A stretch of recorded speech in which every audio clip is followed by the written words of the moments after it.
नसरीन और शिफा नसरीन बेगम का पता लेने के लिए घर पर जाती हैं तो जब उनके कमरे में दाखिल होने लगती हैं तो नसरीन बेगम दोनों बाहें खोलती हैं जप्फी लगाने के लिए, मगर दौड़ती हुई वरीशा पहुंच जाती है। ये देखकर शिफा बहुत हर्ट होती है मगर वो इग्नोर कर देती है। उसके बाद दिखाया जा रहा है कि नाश्ते की टेबल पर वहां पर भी वरीशा मेहरुन्निसा को नहीं बख्शती। ताईजान, वो बाहर से अपनी वो तस्वीरें हटा देनी थी ना। क्या अब भी वहाज से मेरी बेइज्जती करवाने का इरादा है? जब पता है कि वो गुस्सा करता है तो क्यों नहीं अभी तक उसकी बात मानी?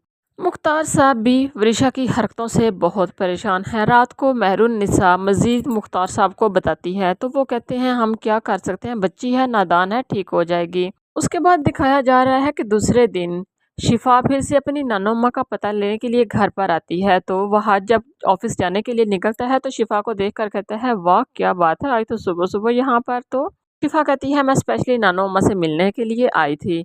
पता चला है कि वो सो रही हैं तो वह आज भी कहता है क्या दादोम्मा अभी तक सो रही हैं, मैं भी उनके कमरे में जाकर देखता हूँ। तो वरीशा बोल पड़ती है क्या मेरी बात पर यकीन नहीं है? जब कहा है कि वो सो रही हैं तो सो रही हैं, आकर मिल लेना, मैं तुम्हारा मैसेज दे दूंगी। मुख्तार साहब भी कहते हैं कि मेरी एक बहुत अर्जेंट मीटिंग है, जल्दी जाना है, या तुम मेरे साथ अभी ऑफिस चलो। नसरीन बेगम कमरे में इंतजार कर रही हैं।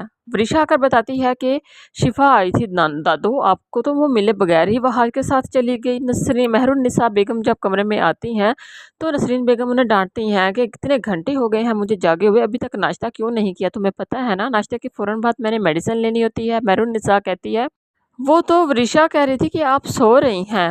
नसरीन बेगम कहती हैं कि सुना है आज शिफा आई थी, और ये क्या आज नई तब्दीली आई है? वह आज भी ऑफिस जाने से पहले मुझे नहीं मिला और ना ही शिफा मुझसे मिलने के लिए आई है। मेहरुन्निसा कहती है वो इसलिए नहीं आई कि आप सो रही थी, वरीशा ने नहीं बताया आपको? तो वरीशा कहती है ताई अम्मी क्यों झूठ बोल रही हैं, भले मुझे क्या पता था कि दादू अभी तक सो रही हैं। उसके बाद दिखाया जा रहा है कि वरीशा की वहाज के साथ फिर से गड़बड़ हो जाती है। उसे कहती है कि तुम्हें क्या लगता है मैं इस घर में वापस आ रही हूँ और जो तुम इस तख्त ताज पर बैठकर इतनी अय्याशीफुल ज़िंदगी गुजार रहे हो सब कुछ छीन लूंगी और तुम लोगों का ये जो चेहरा है ना बेनकाब करके रहूंगी। और मैं खूब जानती हूँ कि किस तरह तुम्हारे बाबा ने और तुम्हारी मामा ने मेरे घर वालों को ज़लील और रुसवा कर कर रात के अंधेरे में घर से निकाल दिया था। इस बात का तो मैं बदला लेकर रहूंगी। उसके बाद दिखाया जा रहा है कि वहाज और शिफा से साइड पर जाते हैं मगर वरीशा की वजह से दोनों परेशान होते हैं। वहाज कहता है शिफा कुछ बोलो, तुम भी चुप हो। शिफा कहती है कितनी हैरत की बात है, आज हम दोनों साथ हैं लेकिन बोलने के लिए कुछ भी नहीं है हमारे पास।